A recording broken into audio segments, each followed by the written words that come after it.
outside. All of our chalk drawings in the neighborhood have disappeared because of the rain. But that's okay, because we're inside doing art, and you can do art no matter the weather. Woo! So we have a really interesting artist today. I had a request from my 8-year-old daughter to do a 3D sculpture project today. So we are doing an artist. He did do paintings and drawings also, but he's most famous for his 3D sculptures. So I'm gonna get showing you some of his most famous works and see if you can guess our artist of the day. This one is one of his most famous. And his sculptures ranged in size. They were sometimes just a few inches tall, and sometimes, like this one, I believe, was like 6 feet tall. So imagine the scale of that. It's taller than you. A bit skinnier too. That one was a man, and here's some of the women that he sculpted.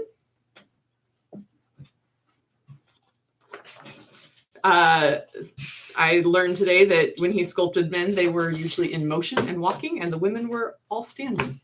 Whoops, that's upside down. This is another very famous one. I know.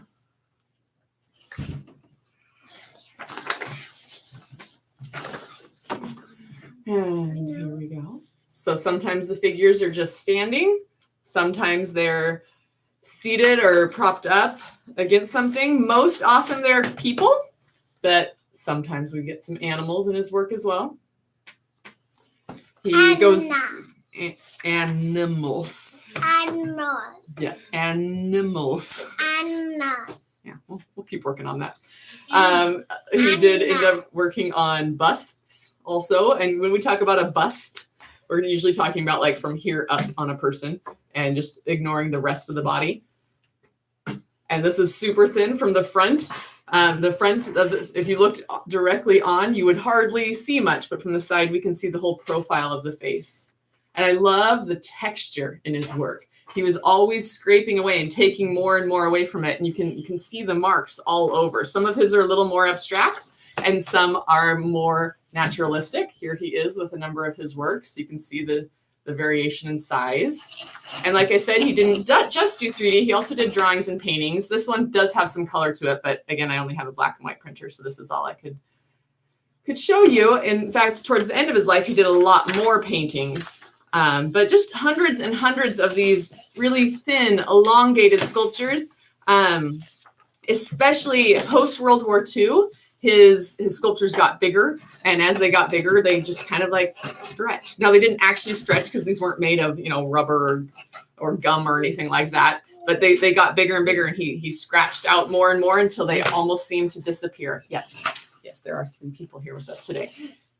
We're glad you guys are here with us. So anybody know the name of our artist? Who's our artist of the day? Don't say it, Will. Again, for some of you that just joined, here are some of his most famous works. He's known mostly for these really elongated figures that are almost so long that it looks like, one more scrape of his tool and they'd break apart or poof away into dust. Anyone? Wait. Know the name of our artist? I know it. You know it? Don't put it up yet? Do, do, do, do, do, do. Do, do, do, do, do, do, do, do. All right. Alberto Giacometti is our artist. Born in 1901 and died in 1966. He's from Switzerland. He's a Swiss artist, although his name definitely makes you think Italian, huh? So from Switzerland. And do you remember what we talked about yesterday, if you were here, talking about the fact that kids and adults sometimes get discouraged with art and think that they're not good enough, so why should they keep trying? One of his quotes that I just love is, "The more you fail, the more you succeed." So when you make mistakes, when you mess up, don't give up. That means you are on the path to success. Your mistakes, your mess ups are helping you get closer to figuring something out. They're not a sign that you can't do it. They're not a sign that you are a mess up. They're a sign that you're learning, that you're growing, that you're figuring things out. So don't let your mistakes discourage you. Your mistakes are helping you grow. Again, the quote, "The more you fail, the the more you succeed. And he was always working at getting better. He said that if he had... I can't frown. You can't frown, yeah. He said that if he used a model for 1,000 years, he would have just started to figure out how to do that model. For 1,000 years. That would be a lot of time working on that one model. And he said, artistically, I am still a child with a whole life ahead of me to discover and create. So instead of getting discouraged when you feel like you don't succeed at something right away, think of it as part of the journey, part of the process of learning, of growing, of perfecting a talent. And he was famously self-critical. He went back to the same sculpture. He'd go back and 20 years later work on a sculpture a little bit more. He would do these sculptures out of plaster, and you can just scrape away at plaster and scrape away at it. Later on, they were cast into bronze, but the plaster sculptures, like I said, 20 years later, he'd go back and fix something and add a little bit more, or take away a little bit more, soften an edge here or there, stuff like that. Just kept working on it. He was actually good friends with Picasso because he moved to Paris when the Cubists were really getting going, and he was friends with Picasso and would visit his studio often. Remember Picasso? We talked about him last week. But while they were friends, neither of them really were big fans of each other's work. Giacometti thought Picasso was a little too decorative and kind of tried too many different things and was kind of all over the place. And if you remember Picasso, he kind of was all over the place. He did had lots of different styles.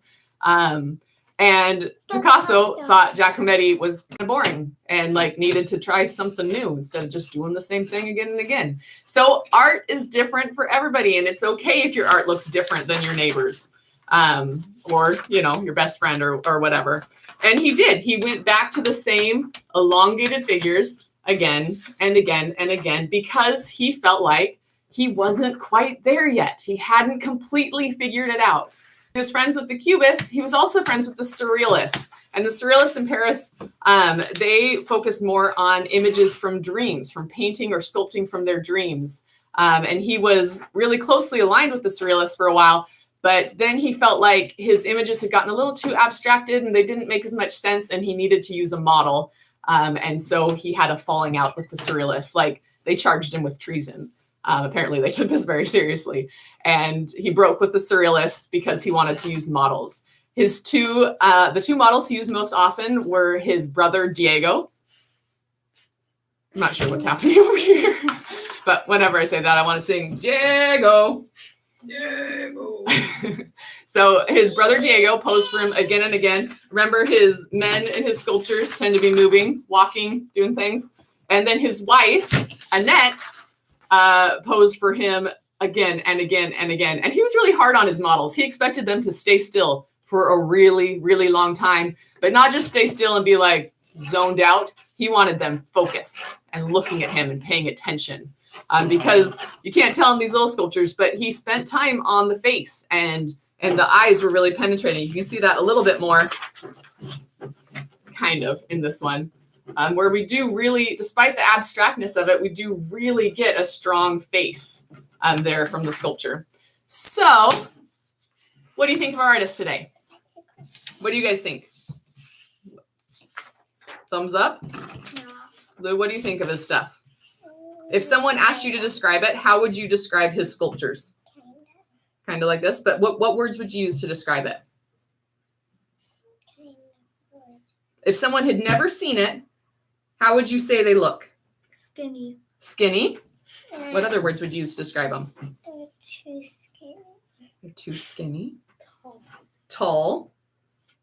Kind of stretched out, elongated. What do you think he was trying to say about people by making them look like this? Again, most of his figures that look like this, this style came about, the really tall ones, post World War II.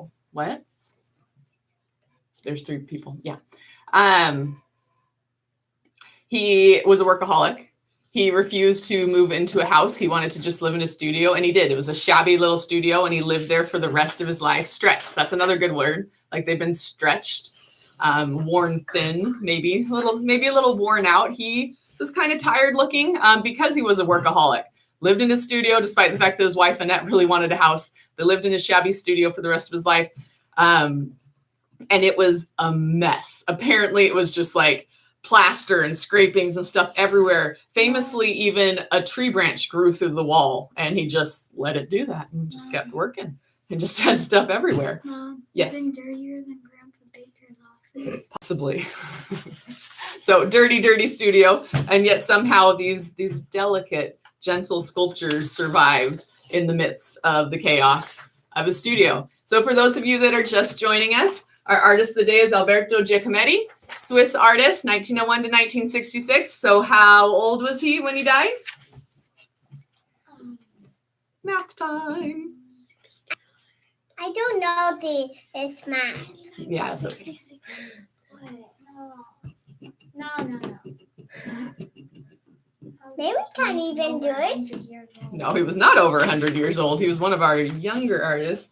Didn't live terribly long due to a lot of smoking and a lot of overworking. Kind of worked himself to death. Worked and smoked himself to death. When was his birthday? I don't know. Just go ahead and guess. 65. 65. There we go. 65. And how many years ago was he born?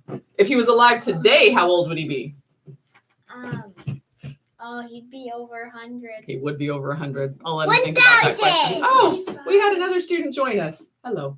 Yeah, he really wants to look me. Again, the quote that I just love. The more you fail, the more you succeed. So your failures do not define you. Your failures do not mean you should give up. They mean you're closer to success, that you need to just keep on going. When you learn to ride a bike, when you fall, do you give up? Like, I can't ride a bike? No, you get back on and you start pedaling again because you're closer to figuring it out. The more you fail, the more you succeed. I feel like we should say that to ourselves every time we get discouraged. Okay, so to start our project, his figures are super simple, and yet they show some emotion. Before we even try to do that, I want you all to stand up. 120. Would it be 120 or 119? 120. 119. All right, stand up. Or 20. We're going to have to move the screen a little bit. I don't know. Okay. I want you to try and stand sadly. How do you stand and show sadness in your figure? Now try and stand happy. Try and stand tired, but don't make it look quite like you're sad. Try and stand surprised. Try and stand angry. We know that one. Sad. During quarantine. Try and stand silly. We know that one as well. All right, now let's try and draw that. So get out a piece of paper and a pencil, and just with stick figures, we're going to try and draw some different emotions. Charcoal. Oh, you want charcoal. Somebody really likes the charcoal pencil. I don't. So take your paper, fold it in half hot dog ways. Means long and skinny.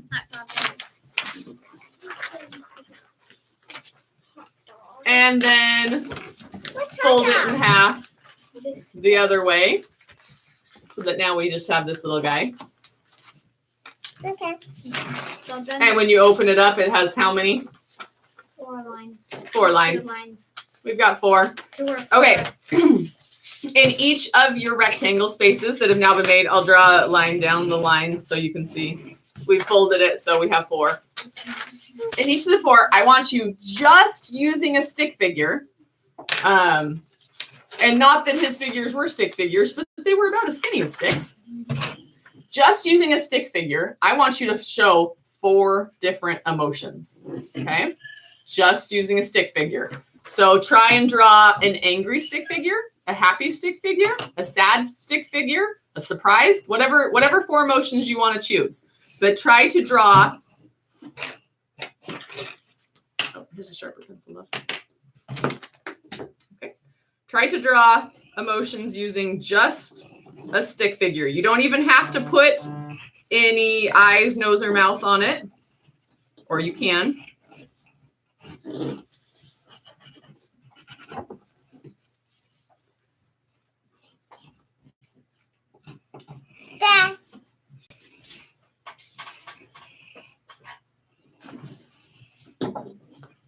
Okay, there's one. Go ahead and do all 4. Which 4 emotions are you going to do? I don't know. Oops. I need to do the head more like that. No erasers. No erasers. No erasers to be found. Who needs an eraser anyway? We're just doing stick figures. I do, apparently. I do.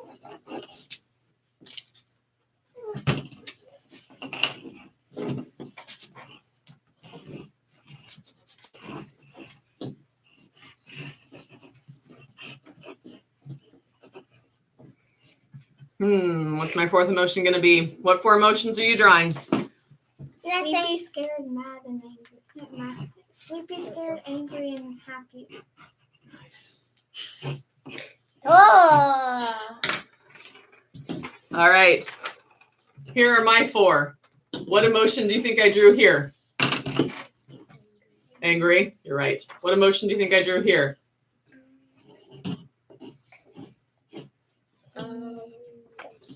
Sad. What emotion did I draw here? Surprise. We're happy. Happy. Excited. What emotion did I draw here? Yep. Surprised. Mary did an excellent job with hers as well. She added faces. You can definitely tell with those faces. That guy is worried. He is surprised and concerned. How you doing? Can I show? Oh man, this guy is so sleepy. His head's about to fall off. I love it. I've been there. He's been there. Okay, show what you have so far. Lou's got some great emotions going on. Even with a simple stick figure, we can show some emotions. Oh, it's getting warm in here. All right. So that's the 2D part. Not 2T. 2D, like the number 2 and the letter D, like 2-dimensional. Oh man, that's a whole lot less fun than 2D apparently. All right, refresher for those just joining us, or as a good refresher before we start our 3D part. Here are some of the images of our artists. Again, remember the women were typically standing, sitting, whereas the men were usually in motion. And then sometimes we have figures that are leaning on something, on a chair, or standing on a chariot. Or it looks like He also he did is busts. Mom, it also looks like he is part chariot. He is kind of one with the chariot. He sometimes did animals. There again, one of the men that's walking. It's a dog. And remember, some of these were little, just a few inches, and some were 6 feet tall, which has got to be quite the experience. And he just sculpted away and away and away, chipped away at them until they were almost gone. Here's one of his drawings or paintings, actually, that should have a little color in it. So, depending on what materials you have, we have a couple of different options of how to do our 3D project here. If you have enough tin foil, this is a great way to do our project. If you don't, if you happen to have clay or Play-Doh, you can absolutely do that too. If you don't have any of that, if you can just get some paper and tape, we can also do our 3D sculpture out of that. So if you get a piece, the length of your piece is going to show how long your guy is going to be. Now, a great thing about this is if you accidentally detach or forget to do an arm, you definitely can add one on there. So sorry about the noise. That's probably kind of annoying. To make it a little bit easier to start, we can cut a slit down the middle to make our legs come apart. And then a little slit here for our arms. And maybe up here so we get that top part for a head. And same thing on the other side. You don't have to cut, but it makes it a little bit easier. So as long as we have a leg, an arm, and a head, we are ready to go. And now we get to do the fun part. We get to scrunch it. So, you guys gonna do it too? Sure. Wait! Yeah, go ahead. Mare over here is going to work on clay or Play-Doh. I think you get the idea of how you'd form it with clay or Play-Doh, but she's gonna have some fun with that. So sorry about this. It's going to get a little noisy. If you want to turn that down, you're welcome to. But go ahead and scrunch away. Scrunch and twist and scrunch and twist until you start to get your figure. Your slits might need to go in a little bit farther. Farther or further, farther, further, you know. And we're going to scrunch and twist until we get our figure down to the skinny, elongated, stretched out forms. You want to do clay instead? You should have some clay. The real trick with doing these, yay! You got some foil on hand if you're recycling it. Yeah, you can pull it back out of the recycling bin and use it. The real trick with these is getting them to stand up. Makes it really hard. You got to really figure out the center of gravity there to get the balance to work.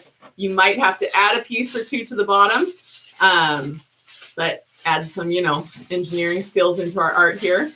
You might, if he's starting to break in the middle, so I've got a figure, he's not quite as long as I'd like him to be. So I might grab some foil and just wrap it on the leg.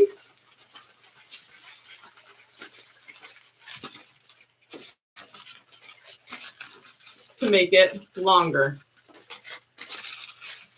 And I think I'm going to give him a foot there on the bottom.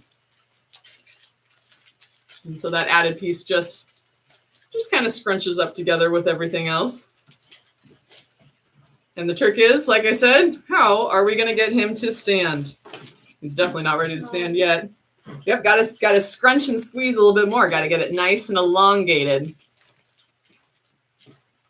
I'll come back to him in a minute. If you don't have foil to use or clay or Play-Doh or anything, like I said, you can also use paper and tape, where we can just tape it together. So I'm going to... Excellent. Whoops. So with my paper, I can just scrunch and twist it together to make a leg. And then since it doesn't stick quite as well as the foil, that's when your tape comes in handy, where you can just tape around it to keep those pieces stuck together and to make it maybe a little bit tighter. The tape can kind of pull it a bit tighter. That makes sense? So for those of you just joining us, we're working on Alberto Giacometti sculptures out of foil, clay, or paper and tape, making sure they're really nicely elongated, that they still have a resemblance to a human form. And we can try and make them in motion or standing still. It's totally up to you. And Mary's having a little trouble. Can you see that? Her little clay sculpture guy does not want to stand up. Loving it. He's sculpting him tired. He's just a very tired little sculpture. It's hard to blame him. Yes, he's doing exercises. Sit down. Sit down. So the real challenge is to make it so that it will stand. Right now, he's a little top heavy. His head weighs a little too much. So he's going to keep doing that. But if you're doing the paper sculpture, again, just scrunching and twisting the paper. It's not quite as easy to work with. You're welcome. I'm glad you joined us. We're having fun this morning. It was requested that we do a 3D project, so that's what made me think about this one today.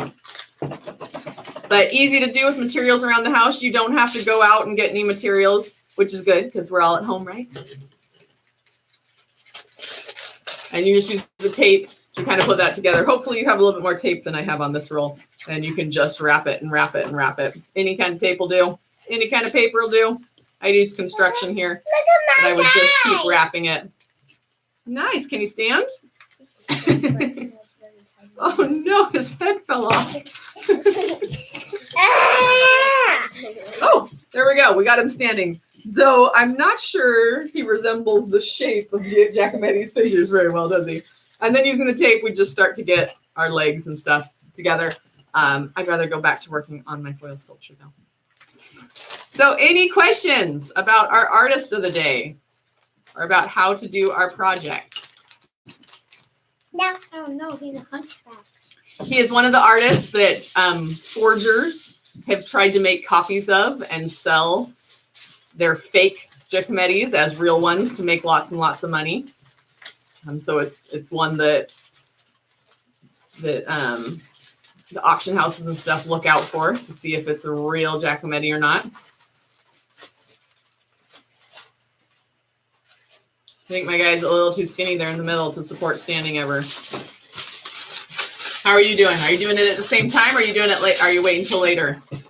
How's your sculpture going? Is he able to stand? Yeah, absolutely.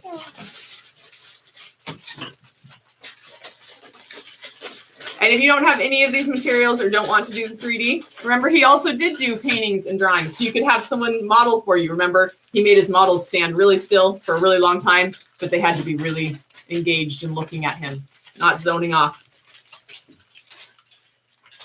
Uh-oh. We've got a one leg shorter than the other leg problem going on here. But, you know, if this leg's up in the air, maybe no one will notice. But then you told them. I told them, shh, don't tell anyone else. Who inspired him? You know, he studied other artists a bunch and then had, like I mentioned, became friends with Picasso and was working with the kind of influenced a little bit by the cubism of the day, but a lot more by the surrealists and the dreams and stuff that they did. I don't know of earlier famous artists, but I can look that up. I know that, like I said, he was influenced by the surrealists a little bit and using those dreamlike visions for a while until he decided he needed to use the real models much more. Oh, what's wrong? I did it. It's fantastic. I did it. He doesn't stand. That is a pretty floppy clay. I think that clay is going to have a hard time standing, no matter what you do with it, until it's much, much drier. You got it to stand? No, it's sitting. Almost. All right. Mine is just sitting. If I put my finger right here, mine stands. Does that count? No. My kids say it doesn't count. All right. Well, I hope you guys have fun with your project, with your Giacometti sculptures that we're doing out of tinfoil or paper or Play-Doh or clay or whatever materials you happen to have around.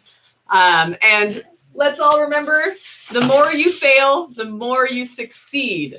I love that. The more you fail, the more you succeed. So let's get out there and fail a whole bunch so we can get closer to succeeding. So I hope you guys have a fabulous weekend. At this point, I'm not sure what makes Saturday a whole lot different than Fridays, but you know, it's another day. It's a weekend. Hope you are staying safe and healthy, and happy arting. Hi. Bye. I mean, bye.